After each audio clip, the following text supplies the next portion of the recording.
You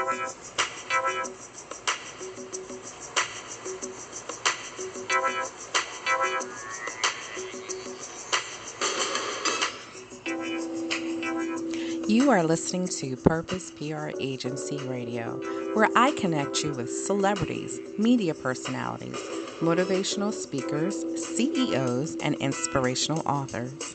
Each guest on the podcast episode is here to give you amazing jewels and help take your brand to the next level. So sit back, relax, and enjoy this amazing podcast episode. And I'm your host, Purposeful Porsha.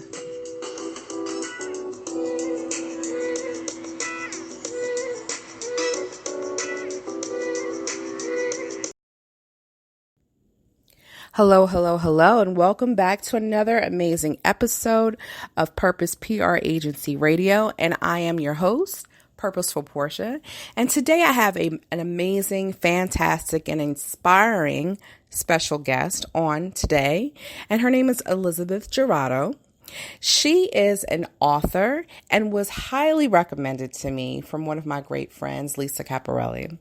And I want to share her story with you. Just a quick, brief mention in her bio, but in this interview, she's going to touch on so many things: a stay-at-home mom, living her dream, as well as being an author, and also something that's very necessary to talk about is where she lives. So let me tell you quickly about Elizabeth. She's born and raised on the border of the city of El Paso in Texas, and one thing about the reason why she ventured out to writing her book is because as an American and living close to a Mexican cultures where they live together, it seems as though she had the opportunity that I myself have not ever had of merging food and language and folk tales of both cultures together. And actually, this was one reason and one inspiration that inspired her to write her book. Now, we're going to talk a little bit more about her book, but the background in which how she grew up and where she grew up is more moving to me than anything. The name of her book is Sagar the Magnificent. So I want to welcome her to the show because we have a lot of girlfriend conversation to talk about on this amazing episode. Welcome to the show, Elizabeth. Good morning, Porsha. I'm so excited to be here. I'm excited to have you. So I know that I touched briefly on just your bio, and I did that, as you know, on purpose because I wanted to talk to you while the listeners are listening to our Q&A about the importance of you moving out on faith and doing this great venture of becoming an author, a self-published author, as well as the content and the reason behind your book, Sagar the Magnificent. So I'm going to ask you a few questions. I just want to jump right into it. I'm extremely excited because she and I did have the opportunity to talk prior to this episode. And so I was just really moved by who she is as a person and what she's doing. So can you just tell us a little bit more about how you got started in becoming a writer and even a self-published author? Well, it started with, first of all, I am a stay-at-home mom, but at one time I did pursue a career within the educational system. Mm-hmm. I was a student teacher, I was a substitute teacher, mm-hmm. and eventually I became a first grade teacher. Mm-hmm. Mm-hmm. And at one time I did decide to leave all that behind and step into the role of a stay-at-home mom, which is, I kind of consider myself a dinosaur because that's hardly ever done anymore. But I did decide that it would be something to try and to give up the second income mm-hmm. and do this.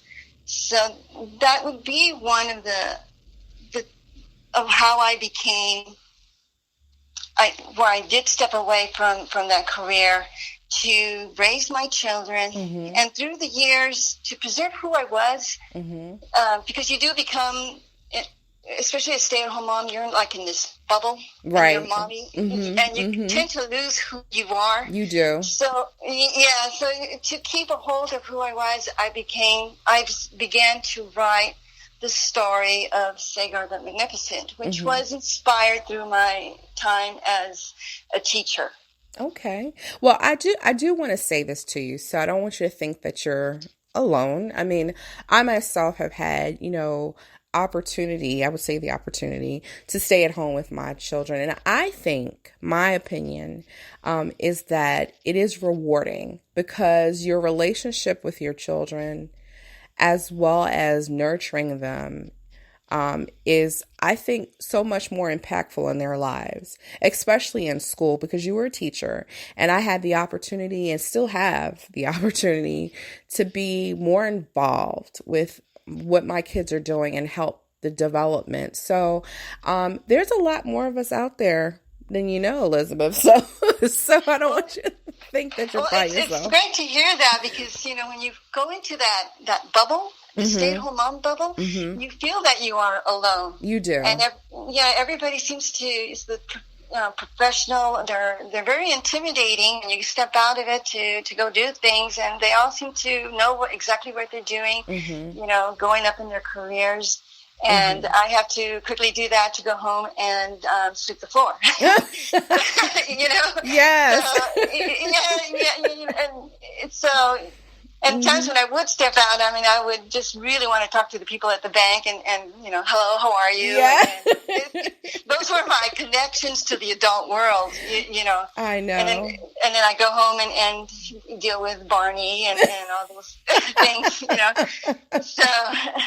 Well, I'm still kind of in it too, so I don't want you to think, as being an entrepreneur, I have a 7-year-old, I have a 15-year-old, so I'm kind of in that space of still dropping them off to the school bus, still picking them up, and then having those hours or times where I base my business and my life around when they're at school. I do understand what you're saying, and that's why I think there are some stay-at-home mom groups that are now circling around, because what I have found, Elizabeth, is that a lot of women that are very career based, they just wish they can be home with their children, and vice versa. Those who are home with their kids just wish that we can get our career together, So well, it's always greener on the other side of the fence. Yeah.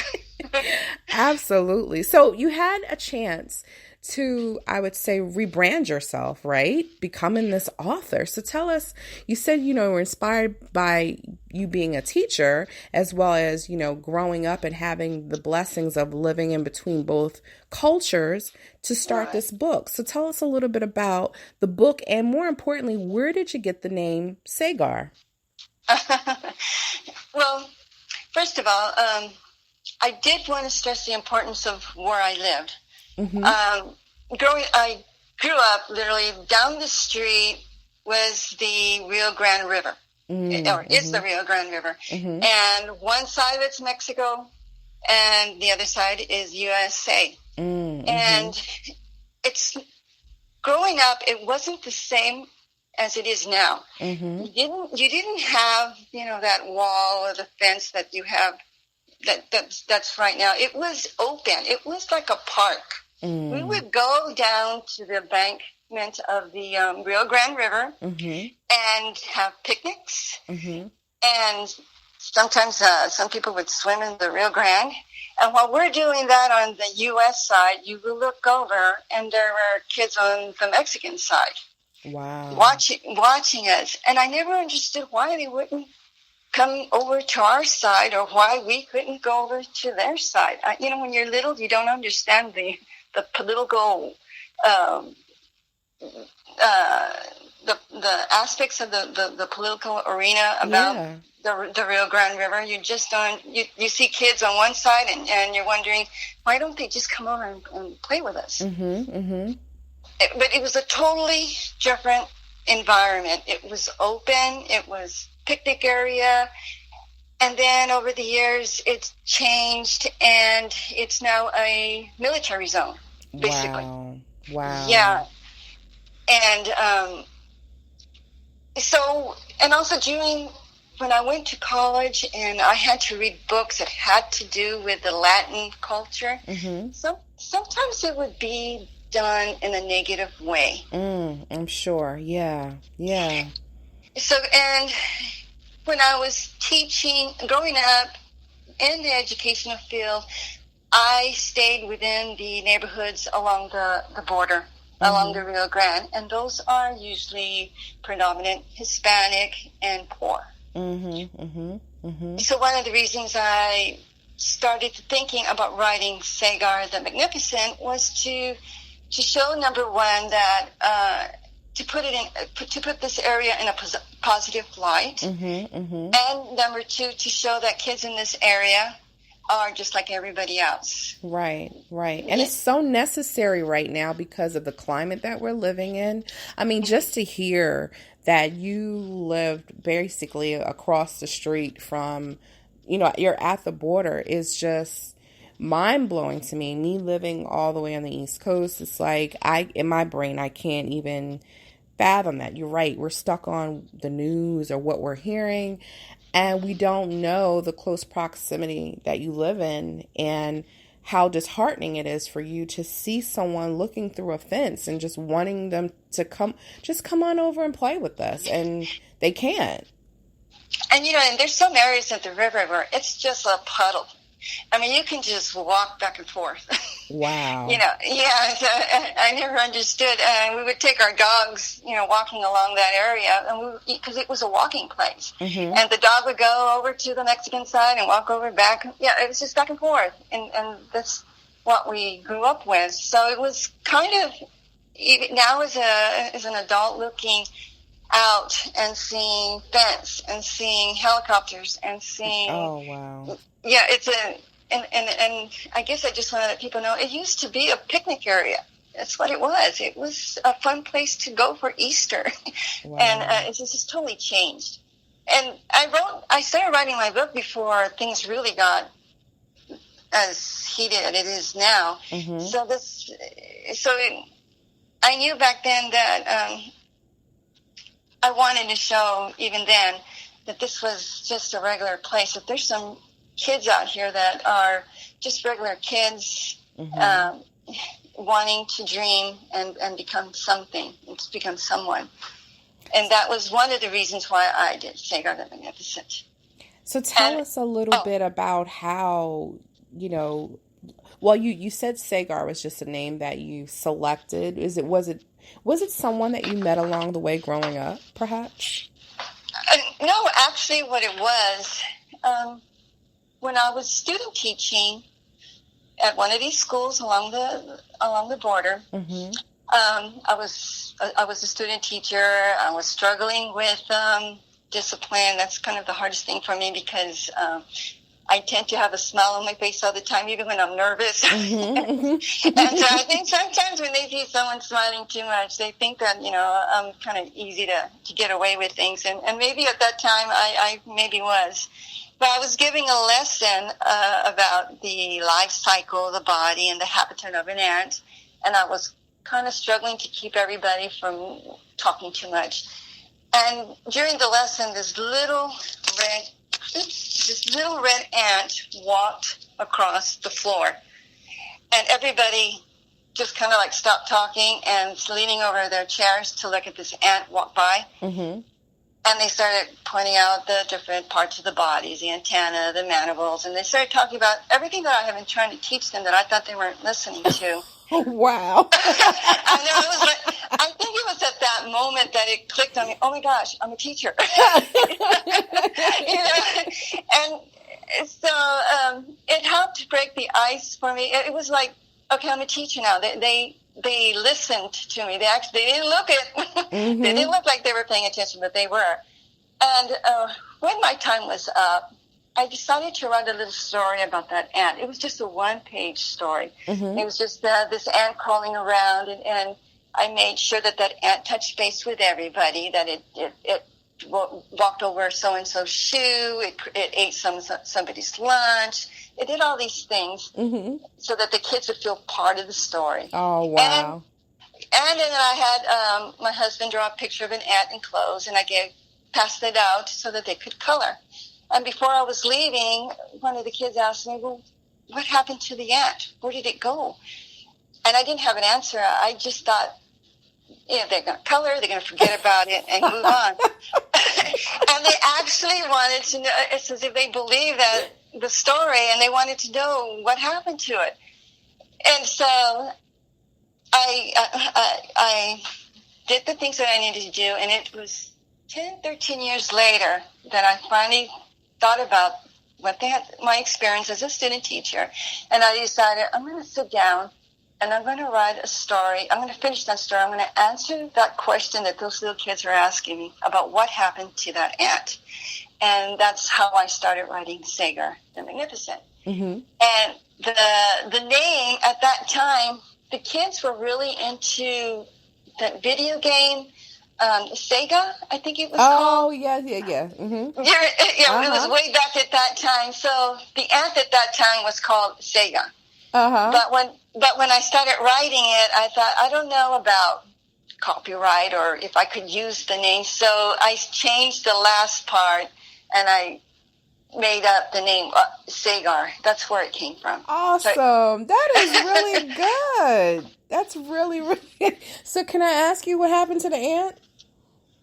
Well, in my story, the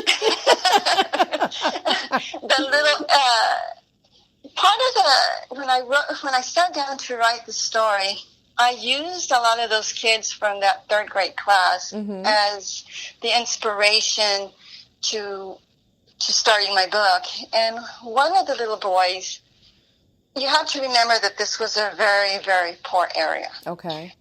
And one of the little boys, I knew he didn't have that too much money, so he would use whatever he could find to make toys. Okay. The area around here in El Paso has a lot of clay in the soil, so he would go out and collect the clay, and that's what he would use as his Play-Doh. Oh, wow. Yeah, he would make little things, and he would show me. So I kind of used him as a stepping stone into writing the first story, as he wanted to make a show and tell thing. So he used a ginger ale bottle, because that's what this little boy would do. He would use up whatever he had around him to do an ant farm. And he picked this ant and put it in the ant bottle and brings it into the classroom. And that's how that little ant that was walking around in that third grade class, that's how he got into the classroom. And the story continues on where the ant did get out of the bottle, eats up all their lunches, because he finds the lunch boxes he eats all the lunch boxes, and for some reason, unknown to everyone, this ant grew from a little ant into a boy-sized ant. Oh, wow. And that ant, so when the boy finds the ant, he doesn't know what to do with him, so he puts clothes on him, he dresses him up as a little boy, and he sneaks him into the classroom as a new student, and he becomes Sagar. And he becomes the new kid in this third grade class. And that's where the adventures start, where I named the character Joseph. And so it's an adventures of what Joseph and this ant go through, trying to get the ant, Sagar, back to being tiny so that he can take him back to the anthill. And that's the adventure of Sagar the Magnificent, and what happened to the ant. He gets big, goes through all these adventures, and then we'll see whether or not he makes it back to the anthill. I love it. So this will really, really, really resonate with a lot of kids, especially because you mentioned, tell us about Sagar is a little mischievous. So, you want to see the adventures he gets into. So really, really good, really cute story. I love it. I absolutely love it. I know that I asked a few questions to you earlier, and you did a great job, I should say, just answering some questions in advance for me. Tell me, and so you can share with others, how was it, Elizabeth, being self-published? Well, Porsha, I was just like, I think a lot of stay-at-home moms, where when I started writing the book, I dreamt of being an author, but it seemed so far away that I wasn't too sure if I would get to that point. But I just decided I'm going to write this story and see where it takes me. I had no idea how to write the story. When I sat down, how do you even start?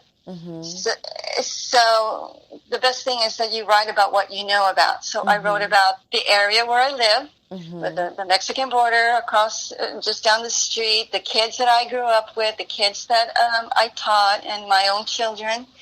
And I used that as I weave my story through, as I weave my story. And it took years. It was like line by line, paragraph by paragraph, but it took I guess around 10 years for me to finish it. And I did get to a point where I didn't know what to do with it. I have this book. I tried the traditional ways of sending out the letters to the publishing companies and of course, getting that polite letter with a stamped signature. Thank you, but no thank you. And my son, who now he's 17 years old, he comes home with news that there was a woman who was an aunt to one of his friends, that she helped people get published. And I wasn't even too sure. And even at that point where I'm face to face with an opportunity, I was scared to take that step. And it seems like your kids, your rules with your kids and yourself as they mature, I found myself switching. Right. Where he's telling me, look, this is the best thing that you can do. And if not now, Mom, when are you going to do this? So he takes me literally by the hand. He drops everything that he's doing, and he makes sure that I get to that meeting and to sit down and listen to Lisa Caprelli. How wonderful is that? And you are absolutely just accurate. Like my daughter, sometimes she'll say stuff to me and I'm like, well, wait a minute. Like those are my words coming out of your mouth. Or even my son, his young age, my son is 7, my daughter's 15. My son would say stuff to me and I'm just like, you never know what you're teaching them that's going to come back for you to learn from, you know? Right. And I think it's a good sign that we're doing a good job. When they give you really great advice. Right. See that stay-at-home thing working out, huh? Yes, it did. And I really had such a fun time with my 3 sons. And it's really nice to see them taking such an adult role and helping me get to that point where they know that I have to get to. So it was really exciting. So that's awesome. So that was your introduction of Lisa. And she helped, basically help lay out what you needed to do, how you needed to do it. And now you're at the point where you actually have your book. And so there's so many people that are in the same situation as yourself that have these great ideas and then they're scared to move past or get out of stuck. And they don't write. And maybe they don't have a beautiful son or daughter like we have that will encourage them to be their best self. But if you had to tell, not only just mothers, but maybe we have some young adults or teens who are listening that want to do the same thing you did and move forward with writing a great imaginative idea and put it on paper. What suggestions do you have for them? Well, the great thing about today is that there are so many ways to get self-published where if you don't have someone like Lisa Caprelli to help you, you can do it on your own. For me, it was best to go, I felt, with Lisa Caprelli because I kind of missed all that technology revolution that happened with the computers and the laptop and the smartphones. So I needed help getting into that. But people nowadays, many of them grew up with it. Right. So I think it's easy for them to do it on their own through Amazon or different places such as Amazon. And the most important thing is to be active. And if you're sitting down and dreaming about it, nothing's going to happen. You have to get up and start writing your book, start looking into someone to help you edit it. What I've discovered is that there's so many places for people who offer editorial services. Right. They do. Right, because this industry, this self-published industry, I think is really taking off. It is, because people are so sick of the rejection, Elizabeth. That's why. They're sick of being told, this isn't good enough. And when you can, just what you did, they can do it themselves. So it is blowing up quickly. Mm-hmm. That's what I learned through Lisa Capelli. But then I started doing my own research and thinking, you don't need the traditional, to go down that traditional way, which I don't remember the statistics, but it is very, very difficult, because they don't want to go out of their comfort zone and start with somebody brand new. Absolutely. The most important thing would be finding somebody to help you edit the book. Finding somebody to help illustrate your book. That was a big turning point for me when I joined with Davey Villalobos, who helped me illustrate my book. It was, I think, the first time that I looked at my story become a book, when I saw the illustrations where he made Sagar come alive. Oh, did you cry? I would have cried. Oh, it was very emotional. Right. Because I wrote the story. It took, 10 years. It felt like a million. I didn't know what he looked like. I could not put my imagination there. Okay, what do you put an ant? What would it look like with clothes on? And I wanted something where you knew it was an ant, but I still wanted him kind of cute so that, he'd be lovable. And Davey Villalobos, he just got it right, spot on what Sagar looks like. Oh, wow. So let's definitely give a shout out to Davey, and also a shout out to Lisa. Definitely. I'm interested. Like I said, I have a 7-year-old in 2nd grade. I would love to get your book. And I'm sure, many moms who are listening to this, or people in general, Elizabeth, who are excited or just want to be a part of, the authors gang who write children's books.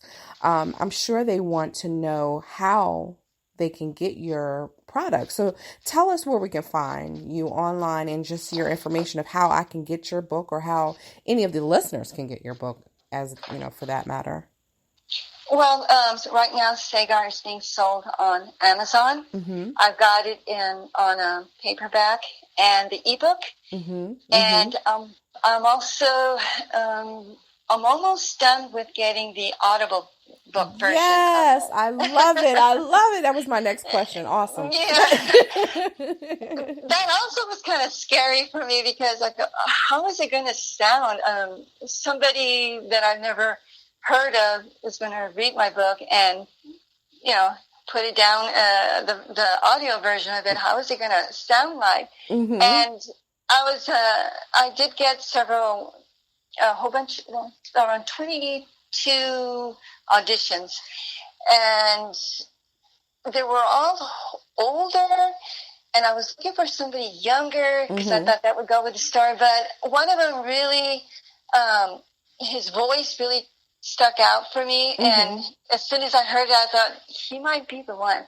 And so I did choose him, and I thought he did such a great job with the audiobook. So I'm really excited, and it should be out in 1 or 2 weeks.